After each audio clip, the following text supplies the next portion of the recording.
Now we'll listen Kamel Kashour about the globular perspective for Grothendieck higher topos and Grothendieck infinite n topos, and you will speak in English or in French.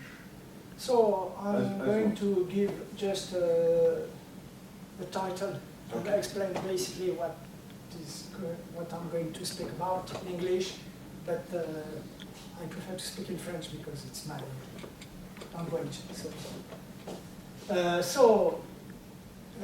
In the globular, in higher category theory, there are several points of view.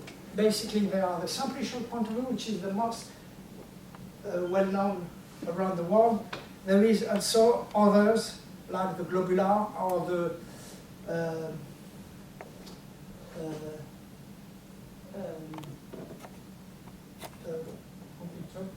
opitopic and others. Thank you. Sorry. I'm going to speak about some progress in higher category theory from the globular point of view, and especially what should be an infinity topos in this globular sense. Okay, so je commence en français. Sorry, I start in French. So, donc je vais parler des catégories, des infinies catégories avec une géométrie globulaire. Il y a d'autres géométries. Il y en a une qui m'était en tête et que je viens d'oublier, qui est complètement analogue à la globulaire. C'est celle qui est, dès que je me rappelle, je vous le dirai. Cubique, exactement, très bien, merci. Donc la globulaire et la cubique, en réalité, si on a compris la globulaire, la cubique, c'est de la répétition. Donc c'est plus une philosophie, il y a des résultats difficiles qu'il a fallu trouver. Moi, dans ma thèse de doctorat, ce que je vais expliquer rapidement, c'est que j'ai réussi à poursuivre le travail de Michael Batanin. Lui, il a défini l'opérade des infinies catégories faibles, et moi j'ai fait le reste, c'est-à-dire les opérades des infinis foncteurs faibles, transformations faibles, etc. Tout type de n transformations faibles. André Joyal, ici présent, m'avait aidé à Montréal à corriger un problème de contractibilité qui a été fait, récemment. Voilà. Et il y a aussi une grande conjecture qui est celle qui est probablement la plus grande conjecture en théorie des catégories globulaires, c'est est-ce que l'infinie catégorie globulaire des infinies catégories globulaires existe? Et ce problème-là est un problème qui a intéressé des gens comme Johansson dans ses brouillons, et puis probablement Alexander Grothendieck. Ensuite, dans la conclusion de ma thèse, j'explique comment construire des opérades pour ce qu'on appelle les infinies adjonctions faibles. Donc les infinis, les paires d'infinies adjonctions sont gérées par des opérades. C'est un travail non publié, mais c'est dans la conclusion de ma thèse où je donne les grandes idées, comment les construire. À partir de cette idée d'adjonction, on a tout de suite l'idée du fameux... il y a tout de suite les limites et les prélimites qui interviennent avec le foncteur delta, et puis on refait tout ça en dimension supérieure. Donc on va avoir apparaître dans ce talk une notion d'infini limite faible, infini colimite faible, et puis à ce moment-là, on va essayer de dire, voilà, quels sont, de quel type de théorème, enfin on va s'inspirer d'un théorème classique sur les topos de Grothendieck, une caractérisation pour redire à quoi doivent ressembler les infinis topos de Grothendieck et les infinis n topos de Grothendieck. Voilà. Alors je vais parler au départ de quelques structures supérieures. Ensuite, je vais parler de l'infini catégorie faible, des infinis catégories faibles. Donc, même si ce problème n'est pas encore tombé, on commence, il y a eu des progrès faits là-dessus. Et puis ensuite, je vais parler des infinis n topos et des infinis topos. Donc, alors pour les structures supérieures, je donne vite fait des rappels pour les gens qui ne connaissent pas donc, le monde globulaire. Donc, alors, on considère la catégorie globe qui est sujette à des relations. Donc, c'est une petite catégorie. Et en fait, on prend la catégorie opposée et on prend les préfaisceaux dessus pour obtenir ce qu'on appelle les ensembles globulaires. Qui est en topographie, je ne vais pas vous l'apprendre.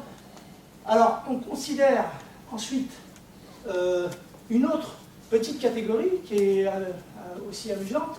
Donc, on reprend la catégorie globulaire G0 et puis on ajoute des flèches formelles qui vont dans ce sens-là et qui, lorsqu'on va passer à la catégorie opposée, donc on va faire GR,0 hop, et on prend les préfaisceaux dessus, on va tomber sur les ensembles globulaires réflexifs. Donc, alors, ensuite, je vais parler des infinis N ensembles globulaires. Alors, ceux-là sont moins connus. Donc, c'est un travail qui a été publié en 2015 dans le journal TAC. C'est un peu la structure qui est dans les infinis, les infinis groupoïdes, les infinis 1 catégorie, les infinis 2 catégories et tout ça. Dans le monde globulaire, c'est un peu la structure qui est un peu cachée derrière. Donc, un infini, un ensemble globulaire, c'est donné par un couple. Alors, X est un ensemble globulaire, JMP sont des applications, et qui vérifient des relations, donc qui vérifient ces deux diagrammes. En réalité, si vous regardez bien ces deux diagrammes, eh bien, les deux parties en haut sont les mêmes. C'est en bas qui fait la différence et qui fait que voilà, on obtient ces fameux infinis N ensemble globulaire. Alors ces diagrammes-là vont en fait dans un infini graphe, un infini ensemble globulaire, elles vont inverser toutes les cellules en toutes dimensions et pour tout type de profondeur. C'est un peu ça l'idée. Donc, on dit qu'un ensemble, un ensemble infini N globulaire est un ensemble globulaire équipé d'une infinie N structure. Il y a plusieurs. Dans mon article, je vous invite à lire cet article, enfin, pour ceux qui le souhaitent, qui s'intéressent aux infinis N catégories. Ce qui est intéressant, c'est que même pour les infinis groupoïdes, par exemple faibles, il y a en réalité différents types d'infinis zéro structure possibles. Et donc ça, c'est quelque chose d'assez curieux. Alors, on définit les morphismes d'infini N ensemble globulaire. Donc c'est défini comme un morphisme d'ensemble globulaire, et qui fait commiter, bien sûr, ce que j'appelle les réverseurs, c'est-à-dire ces applications JMP, qui, entre parenthèses, peuvent servir à définir les catégories opposées, mais les infinies catégories opposées. On fait opposer voilà, tous les types de cellules à tous les niveaux. C'est juste une petite parenthèse. Donc, cette catégorie-là, on va la noter comme ça. Alors ensuite, je parle des infinis magma, donc je suis encore dans les structures supérieures. Hein, je complexifie ces structures supérieures. Au départ, je parle de structures supérieures très simples, les ensembles globulaires. Je l'enrichis, je mets de la réflexivité, je mets une structure supplémentaire. Ça devient un peu plus compliqué. Ensuite, je parle des infinis N ensemble globulaires. Maintenant, je parle des infinis magma, où là, on commence à rajouter des opérations qui sont classiquement plus connues. Comme voilà, donc, c'est des lois de composition qui vérifient des axiomes de position, mais c'est tout. Donc voilà, les axiomes de position sont les suivants. Alors ça veut dire... je peux faire un petit... Ça veut dire que la composition, quand on compose des cellules, le domaine et le codomaine des composés est bien placé. Exactement. D'accord. Tout ça, c'est d'accord. Ah, enfin, bon, on imagine assez facilement ce que ça doit être. Oui, oui, bien sûr, bien sûr. Je fais un dessin? Non, allez, parce que ça dure que 20 minutes. Vous pouvez me consulter. Alors, les morphismes d'infini magma sont des morphismes d'ensemble globulaire qui, bien sûr, qui préservent donc ces opérations. Alors, on a écrit infini mag pour la catégorie des infinis magma. Alors, maintenant, c'est quoi une infinie catégorie stricte? Une infinie catégorie stricte, c'est un infini magma réflexif qui satisfait en plus les actions d'associativité et des actions d'échange, plus d'autres petites actions qui font intervenir, donc la réflexivité et puis les opérations. Voilà. C'est une manière un peu, j'aime bien définir les infinies catégories strictes comme ça. Alors les morphismes d'infinies catégories strictes préservent toutes les structures qu'elles contiennent. Alors, classiquement, on note infini 4, la catégorie des... J'ai oublié d'écrire des petites infinies catégories strictes. Alors, donc, oui, une petite remarque, les morphismes de cette catégorie sont des infinis foncteurs stricts. C'est une petite remarque qui est pas anodine, puisque je vais parler d'infinis foncteurs après. Alors, les infinis catégories faibles, je ne vais pas faire dans mon talk c'est quoi une infinie catégorie faible, parce que je n'aurai pas le temps, mais en gros, c'est une version relâchée des infinies catégories strictes, c'est-à-dire que les axiomes ne sont plus vrais, d'associativité ne sont plus vrais, mais ils sont vrais à cohérence près. Cette cohérence, c'est-à-dire que, par exemple, l'associativité, eh bien, il n'y a pas ça égale ça, c'est ça est faiblement égal à ça. Il y a une sorte d'équivalence faible, ou on peut dire une infinie équivalence entre ces deux quantités. Idem pour les axiomes d'échange, etc. Alors, donc voilà, ça c'est une remarque que j'aime bien faire, c'est que, en fait, les infinis catégories faibles, on peut les voir aussi comme des infinis magma, dont, comme les infinis magma, finalement il n'y a pas d'axiome, eh bien, ce manquement d'axiome, on va le remplir par de la pâte, des infinis équivalences faibles, et puis et c'est rempli de façon cohérente, et c'est contrôlé, ce remplissage est contrôlé par la structure stricte, les infinies catégories strictes. Alors, donc, il y a une opérade globulaire, que j'appelle B0, sur globe, donc la catégorie des ensembles globulaires, dont les algèbres sont les modèles dont j'utilise ici pour les infinies catégories faibles. Alors, je note cette catégorie comme cela.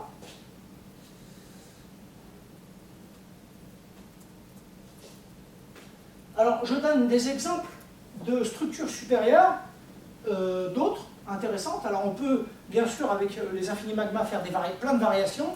On peut parler des infinis n magma. On peut parler des infinis n catégories strictes, dont, par exemple, les infinis 0 catégories strictes sont les infinis groupoïdes stricts, qui ont leur importance, hein, tout ça, en homotopie abstraite.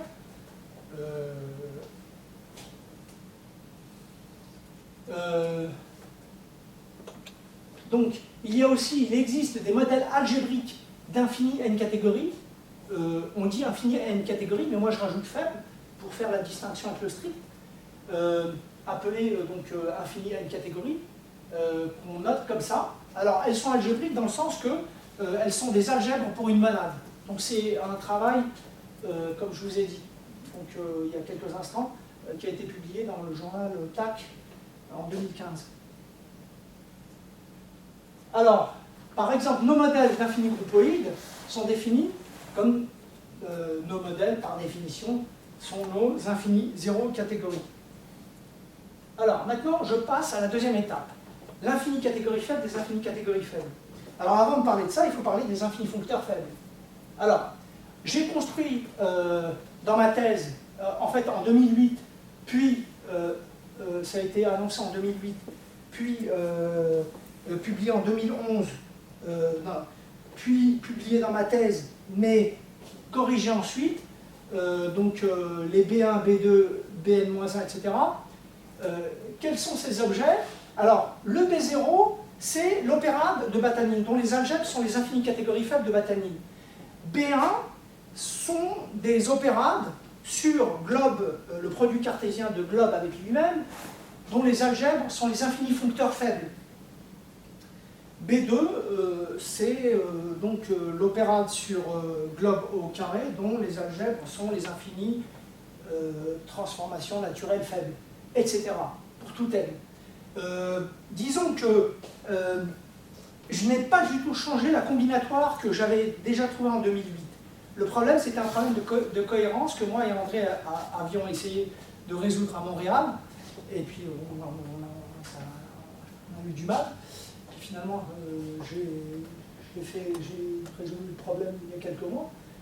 Et puis donc, on peut construire donc, un objet coglobulaire comme cela, dans la catégorie des opérades supérieures, des opérades globulaires, tels que donc, B0 c'est l'opérade de Batanine, B1 c'est l'opérade des infinis foncteurs faibles, B2 c'est l'opérade donc, des infinis transformations naturelles faibles, Bn c'est l'opérade dont les algèbres sont nos modèles pour les infinis n transformations. Une petite parenthèse, ce que je dis dans ma thèse de doctorat, et puis ce que je dis aussi dans mon article, c'est que quand on remplace la contractibilité au sens de Batanine par une autre que j'appelle la contractibilité stricte, on retombe sur d'autres opérades qui vont être les opérades des transformations, des foncteurs stricts, des transformations naturelles strictes, etc. Voilà. Alors, l'une des conjectures les plus importantes, comme je disais tout à l'heure, c'est justement la catégorie des catégories, on sait qu'elle existe, enfin bon, voilà, modulo, problème d'univers, de taille, de ci, de ça, mais le problème de l'infinie catégorie faible, des infinies catégories faibles, dans le monde globulaire est un problème difficile. C'est un problème difficile. Alors, dans le monde simplicial, je crois que... Alors, Lurie, je crois, ou toi, André, vous avez montré que toutes les infinies 1 catégorie forment une infinie 2 catégorie, c'est bien ça? Je me trompe? Oui, indirectement. D'accord, mais ça ne donne pas une infinie 1 catégorie. Surtout pas. Oui, ça donne une infinie 1 catégorie. Ça donne aussi une infinie 1 catégorie. Oui. Mais ce qui se passe, c'est qu'on on associe une catégorie enrichie sur le complexe de Kahn, et ensuite on prend le maire cohérent de cette catégorie. Donc c'est un peu indirect. La construction est un peu indirecte. D'accord, ok. Alors, donc, la conjecture, c'est la suivante. C'est que si on prend l'objet coglobulaire que j'ai défini juste avant, on prend les B0 algèbres, les B1 algèbres, les Bn algèbres, etc. Toutes. La question, c'est est-ce qu'elles s'organisent en une B0 algèbre? On retombe sur le point. Ça, il faut voir ça. Le B0, il faut le voir comme un point. Parce que ces opérades se comportent comme des boules topologiques. C'est assez marrant. On peut s'amuser. Moi, je m'étais amusé au début, il y a quelques années, à fabriquer des cylindres, enfin plein de trucs. C'est des opérades, mais quelque part, elles ont un pendant topologique. Voilà, c'est assez marrant. Donc, si on prend le point, l'intervalle, le disque, etc., à l'infini, ben on retombe sur le point. C'est ça un peu le truc. Alors, bon, voilà. On peut reformuler cette conjecture comme ça, c'est que l'infinie catégorie faible des infinies catégories faibles existent dans le contexte globulaire. Alors, bien, cette conjecture, c'est vrai, c'est un cauchemar. C'était un cauchemar, ça l'est devenu moins, grâce à... En fait, j'ai remplacé donc, dans ma thèse ce problème qui était cauchemardesque au début, y compris pour Michael Batanine et beaucoup de gens, par un problème très précis. Alors, je vais parler de préliminaire avant de parler de comment on remplace cette conjecture. Donc, si on note oméga 0, la monade des infinies catégories strictes sur globe, alors, si on prend une catégorie qui admet des petits push-out, des petites sommes amalgamées, alors pour tout objet coglobulaire dedans, produit une opérade que Michael Batanine appelle opérade de co-endomorphisme. Donc c'est une opérade sur oméga 0, sur la monade oméga 0. C'est-à-dire que c'est une opérade avec un morphisme cartésien vers la monade oméga 0. Voilà. Oh, zut, j'ai fait une bêtise. Voilà. Cliquez ailleurs.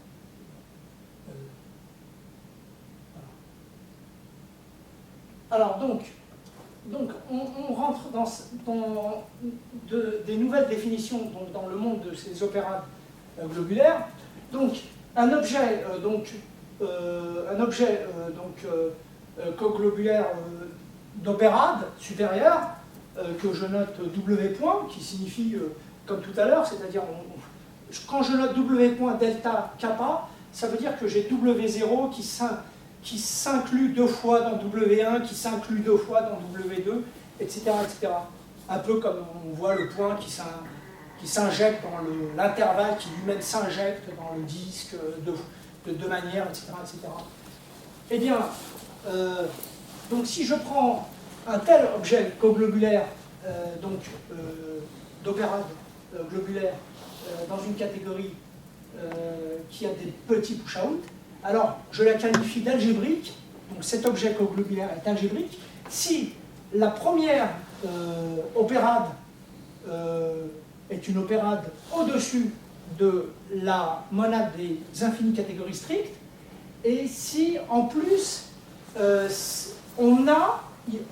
il existe un morphisme d'opérade de cette première opérade vers l'opérade des co-endomorphismes. Voilà. Ça, c'est pour la définition de l'algébricité, donc des objets coglobulaires opéradiques. Alors ensuite, on dit qu'une opérade est fractale s'il existe un objet coglobulaire opéradique qui vit dans une catégorie C d'opérade supérieure avec somme amalgamée, tel que eh bien, la première opérade en question, W0, est égale à A. Alors, j'ai donné des exemples d'opérades fractales. Par exemple, les 4 exemples que j'ai donnés dans un article qui a été publié, encore cette année.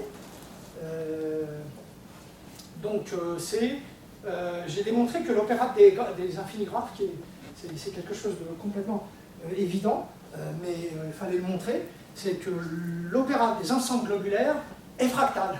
Ça veut dire quoi? Ça veut dire que si on prend tous les ensembles globulaires, ça forme un ensemble globulaire. Voilà, c'est archi évident, mais voilà, c'est comme si je soulevais une aiguille avec une grosse grue, mais en réalité, cette grosse grue va nous servir par la suite. Je démontre par exemple que l'opérade des ensembles globulaires réflexifs est fractale, l'opérade des magmas est fractale, des infinis magmas est fractale, l'opérade des infinis magmas réflexifs est encore fractale, etc. C'est-à-dire que si on prend tous les infinis, la catégorie des infinis magmas réflexifs, si on la prend, mais si on lui prend, on garde que les objets, on retire tous les morphismes, on remplace tout par des morphismes d'infinis magmas réflexifs, des transformations, des infinies transformations, etc., etc., on monte en toutes dimensions, on retombe sur un infini magma réflexif. C'est assez curieux. Alors, juste pour naïvement, disons en dimension 1, la catégorie des graphes est elle-même un graphe. Exactement. C'est une extension de ça. Exactement. Et en plus, c'est super, c'est tellement évident, j'ose même pas. J'ai presque honte d'en parler. Puisque la catégorie des graphes, on prend le foncteur oubli, on oublie la structure de catégorie et on retombe sur un graphe. Donc la catégorie des graphes est un graphe. Et la catégorie des deux catégories, non, la catégorie des deux graphes serait un deux graphes aussi. Exactement. Et la même chose pour les magmas et tout, c'est ça? Exactement. On le démontre, c'est ce que je dis dans mon article. En basse dimension, on peut tout redémontrer avec les opérades. On a ce phénomène, je s'appelle fractal. Par exemple, ça ne permet pas de démontrer, par exemple, que toutes les deux catégories strictes forment une 3 catégories. C'est pas ça la philosophie du machin. C'est de dire que toutes les deux catégories forment une 2 catégories. Ça, c'est un petit point important à noter. Attention, c'est 7 minutes. D'accord, pardon. Alors, maintenant, la conjecture, alors on a fait une simplification très forte de la conjecture en réduisant cette conjecture difficile en un problème technique très précis, c'est que l'opérate de Batanine est fractal pour l'objet coglobulaire que j'ai construit donc, dans l'article qui a été publié. Donc la question, ça va être... Alors pour démontrer la fractalité, il y a une stratégie, c'est de démontrer que si je prends l'opérate de quantomorphisme associé à cet objet coglobulaire, eh bien, si on arrive à démontrer qu'il est contractible et qu'il admet un système de composition, c'est gagné. Parce que ça veut dire que, comme l'opérate de Batanine est initial dans ce type de catégorie, il y a un morphisme et ça montre la fractalité de B0. Oh zut. Ailleurs. Voilà. Oh non, pardon. Oh, C'est escape. pardon. Donc, alors si l'opérate de Batanine est fractal, regardez ce qui se passe. On a ce diagramme-là, en haut, qu'on arrive à construire. Alors, ce diagramme-là, il exprime une action de l'opérate B0 sur ça. En fait, il faut regarder, c'est la première opérate qui est importante, et la dernière. Cette opérate, l'opérate des endomorphismes, elle prend toutes les algèbres. Donc, vous vous rappelez tout à l'heure, j'ai écrit B0, B1, B2, etc. Donc, j'arrive à fabriquer algèbre de B0, la catégorie des algèbres, pour B0, la catégorie des algèbres pour B1, etc., etc. Et donc, il y a des sources et buts, des foncteurs sources, des foncteurs buts. Je prends la partie objet de ça. Ça donne un objet globulaire dans la catégorie des ensembles, mais les gros ensembles. Et puis ensuite, je prends l'opérate des endomorphismes. Eh bien, on a un morphisme de l'opérate de Batanine vers cette fameuse opérate.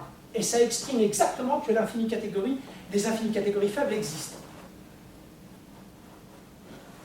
Voilà. Alors on va la noter comme ça, momentanément. Alors maintenant on va supposer que cette infinie catégorie faible, des infinies catégories faibles existent dans le monde globulaire, pour aller un peu plus loin. Voilà. Bon, maintenant on va parler des infinis topos de Grothendieck. En fait l'idée... alors je commence par parler de ce qu'on appelle les infinies adjonctions faibles. Donc dans la conclusion de ma thèse, comme je le disais tout à l'heure, j'explique c'est quoi une infinie adjonction faible. Je donne beaucoup de précisions. C'est un travail qui n'est pas publié. Je n'ai pas eu l'occasion de le faire pour plein de raisons. Et puis, voilà. Donc, intuitivement, c'est une version supérieure et relâchée de la notion usuelle de paire de foncteurs adjoints. Voilà. Donc, plus précisément, il existe une opérade que j'appelle BH sur le produit cartésien de globe par globe. Dans ma thèse, dans ma conclusion, l'erreur que j'ai commise, c'est que je me suis trompé de monade. En fait, ce n'est pas la monade des oméga catégories strictes qu'il faut utiliser. C'est une autre monade. Il faut oublier cette paire de foncteurs adjoints. Par exemple, je vous donne un exemple très simple en basse dimension. On prend une paire de foncteurs adjoints, on l'oublie dans graphe au carré, et puis ce foncteur oublié a un adjoint à gauche, parce que le truc qui est en haut est projectivement esquissable. Voilà. Alors, donc, un infini foncteur faible peut avoir un adjoint à gauche, pas un adjoint à gauche au sens classique, un infini adjoint à gauche faible, ou à droite. Maintenant, ne me demandez pas quels sont les critères qui permettent de démontrer ce genre de résultat. On n'en est pas encore là. Alors là, je considère un exemple très important, c'est comme la catégorie des foncteurs. Là, je vais définir l'infinie catégorie faible des infinis foncteurs faibles. Donc ces zéro cellules sont les infinis foncteurs faibles entre deux infinies catégories faibles D et C. Donc les 1 cellules sont les infinies transformations naturelles, etc. Et puis on définit les n cellules de cette infinie catégorie faible par induction. Alors maintenant on considère le delta suivant.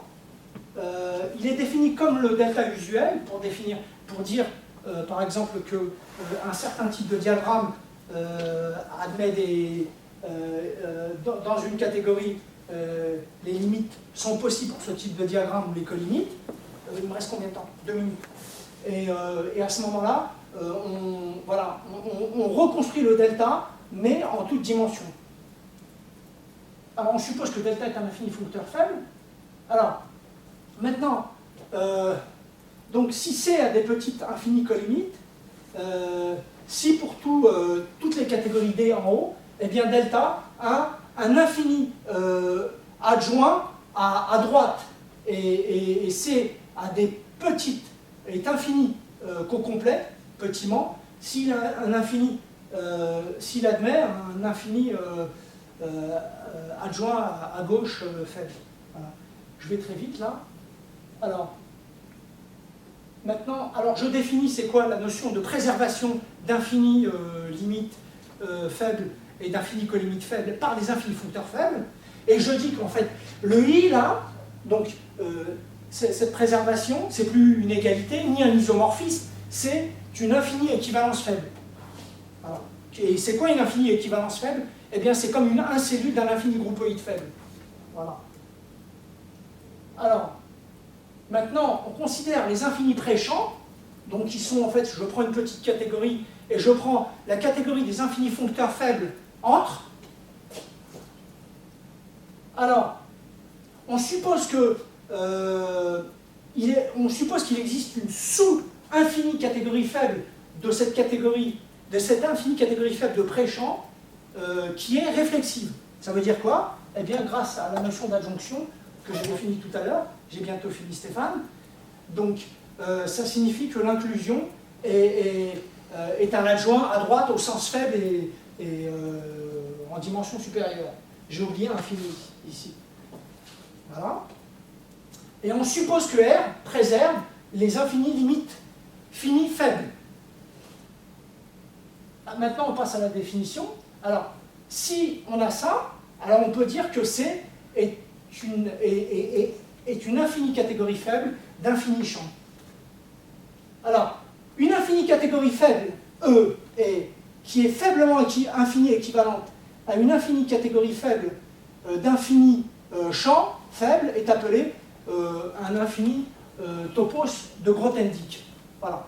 Donc en fait, j'ai utilisé la caractérisation des topos de Grothendieck, on connaît très bien, la caractérisation purement catégorique, qui dit que lorsqu'on a une catégorie de préfaisceau, eh bien l'inclusion admet un adjoint à gauche et qui préserve les limites finies. Et ça, c'est en bijection avec les topologies de Grothendieck sur C. Et j'ai complètement oublié tout l'aspect topologie de Grothendieck, tout ça ici.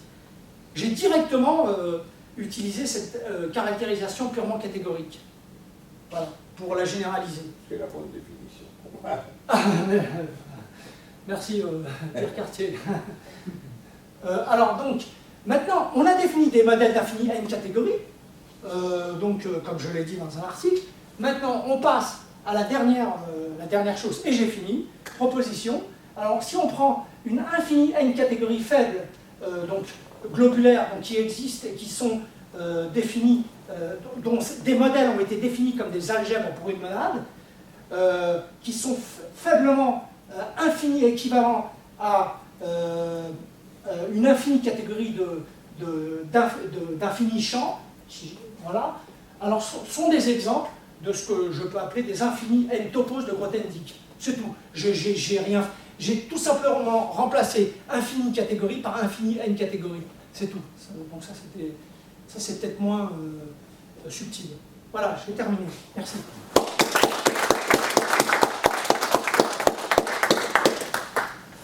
Est-ce qu'il y a des questions? Sans nécessairement rentrer dans le débat sur la bonne définition.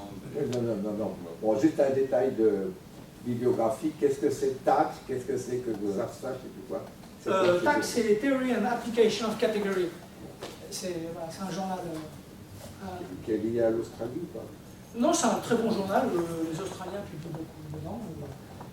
Parce qu'ils sont forts en catégorie. Il y a bizarre, ça, j'ai pas compris. C'est quoi le journal?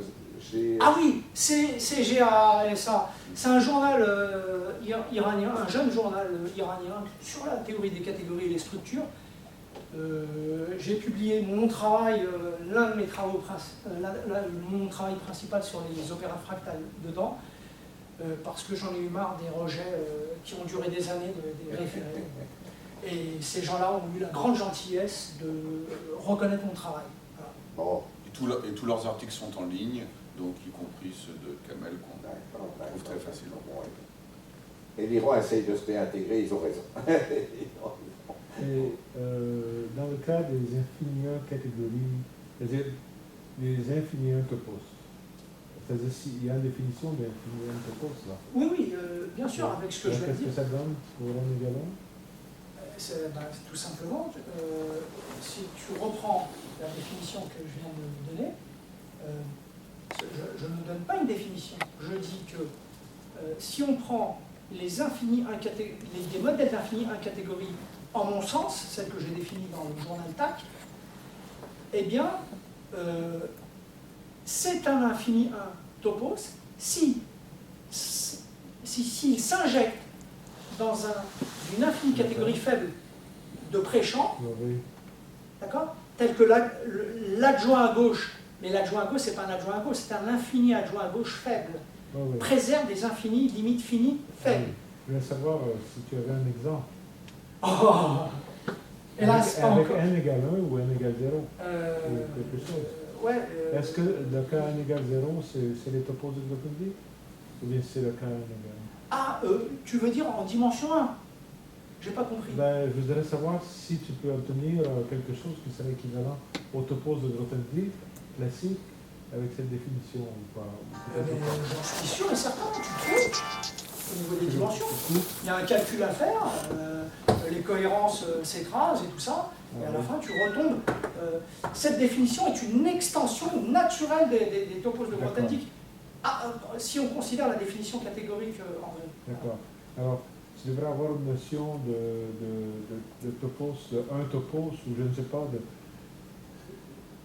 il y a l'école australienne qui a utilisé la notion de cosmoi. C'est une notion de topos, mais qui est basée sur la catégorie des petites catégories, plutôt que sur la catégorie des ensembles. Est-ce que tu saurais aussi obtenir ça dans ton système Alors, c'est une très bonne question, André, c'est-à-dire que j'ai parlé à Ross sur justement ces cosmoïdes, parce qu'il m'intéressait avant qu'il soit mon patron de thèse.